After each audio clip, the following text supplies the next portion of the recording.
Ham ishchi kerak deyapti, ham shogird olamiz deyapti, ham hunar o'rgatamiz, ham 5-10 so'm daromadini beramiz deyapti. Mana tunuka sexga kelganman, bilasizlar.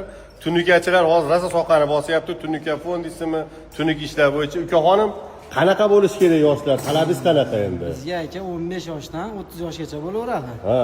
Ham sexda hunarni o'rgatamiz, montajni o'rgatamiz, o'rgangandan keyin aka ish bilan ta'minlaymiz. Abdushi bo'ladi, yeb ichish hamma sharoit zo'r. Oyligini beramiz, qo'lda ish kelib qo'ygandan keyin.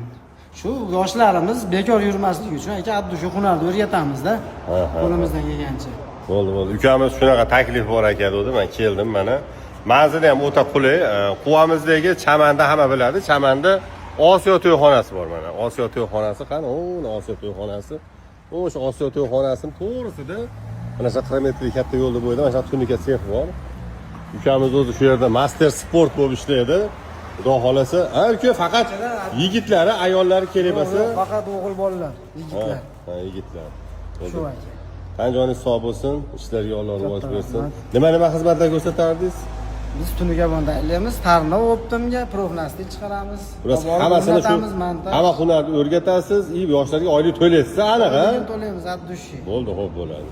Aloqaga chiqaverasizlar, ukamiz nomerini qoldirib, profilni atmetga qilib qo'yaman.